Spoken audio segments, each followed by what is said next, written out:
Hello students. अभी तक मैंने आपको बताया था कि एसक्यूएल में तीन पार्ट होते हैं: डीडीएल, डीएमएल, डीसीएल। फिर हमने डीडीएल में बहुत सारी कमांड्स पढ़ी थी, जिनकी सहायता से मैंने आप बताया था कि आप अपने टेबल के स्ट्रक्चर को क्रिएट कर सकते हो। अगर आपको स्ट्रक्चर में कुछ बदलाव करना है वो कर सकते हो, यदि आपने अपने टेबल को रिमूव करना है वो भी कर सकते हो। सपोज करो, अब हम इसके बाद आगे की बात कर लेते हैं। सपोज करो आपने एक स्टूडेंट नाम का टेबल बना लिया, तो मैंने आपको भी यहाँ पे सर्कल में करके दिखाया हुआ है, और आपका स्ट्रक्चर हो गया ठीक। मीन्स अब आपने इसमें कोई और चेंजेस नहीं करने।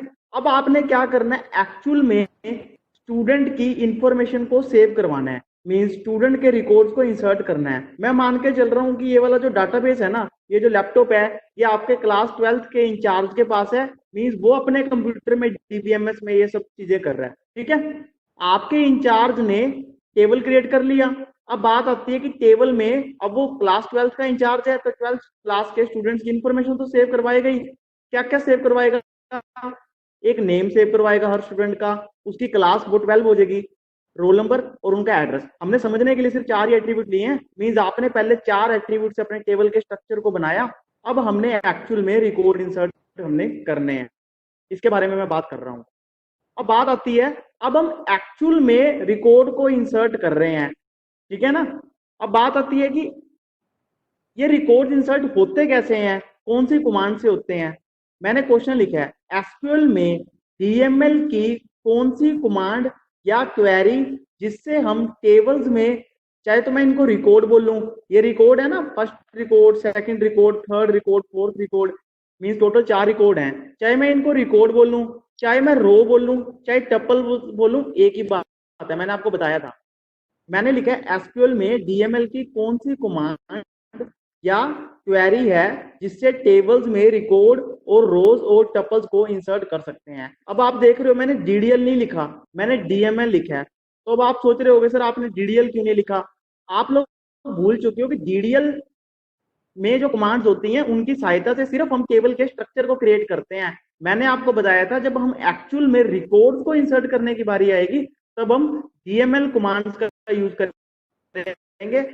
या मैं कमांड बोलूं या क्वेरी बोलूं, एक ही बात है, ठीक है ना। अब हम किसकी बात कर रहे हैं, डीडीएल में जितनी हमने कमांड्स पढ़नी थी हमने पढ़ ली हैं। आज हम डीएमएल की कमांड के बारे में पढ़ने वाले हैं, और पहली कमांड हम किसके बारे में पढ़ने वाले हैं, रिकॉर्ड को इंसर्ट करने के लिए, ठीक है। अब सोल्यूशन है एसक्यूएल, और यहाँ पे देखो मैंने एसक्यूएल को आपको तीन पार्ट में डिवाइड कर दिया, डीडीएल, डीएमएल, डीसीएल, ठीक है। डीडीएल में आप लोगों ने क्रिएट टेबल पढ़ा था, मैंने आपको अच्छे से करवा दिया। फिर आपने देखा था कि आप अपने टेबल के स्ट्रक्चर को भी मॉडिफाई कर सकते हो अल्टर टेबल कमांड से। फिर आपने देखा था कि आप अपने टेबल को भी रिमूव कर सकते हो ड्रॉप टेबल कमांड से। अब हम पढ़ने वाले हैं डीएमएल। अब बात आती है कि मैंने लिखा ना एसक्यूएल में कौन सी कमांड है जिसकी सहायता से आप रिकॉर्ड इंसर्ट कर सकते हो। तो डीएमएल में उस कमांड का नाम है इंसर्ट इनटू टेबल। ये टेबल लिखा गया, टेबल आएगा, इंसर्ट इनटू टेबल, ठीक है। अब मैंने लिखा भी है, इस कमांड से हम टेबल में रिकॉर्ड्स को इंसर्ट करते हैं। अब हम हमारी सारी डिस्कशन किस पे रहेगी, इस कमांड की वर्किंग के बारे में समझेंगे कि इस कमांड की वर्किंग के द्वारा।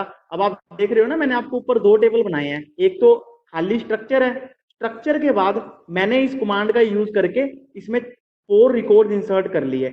अब मैं आपको एक्चुअल में करके दिखाऊंगा, ये तो सिर्फ मैंने एक डायग्राम में आपको बना के दिखाया कि एक्चुअल में खाली टेबल में हम रिकॉर्ड को किस तरह से इंसर्ट करते हैं। फिर हम इसको अपने डीबीएमएस के सॉफ्टवेयर कंप्यूटर में भी करके देखेंगे, ठीक है। आगे का नेक्स्ट स्लाइड में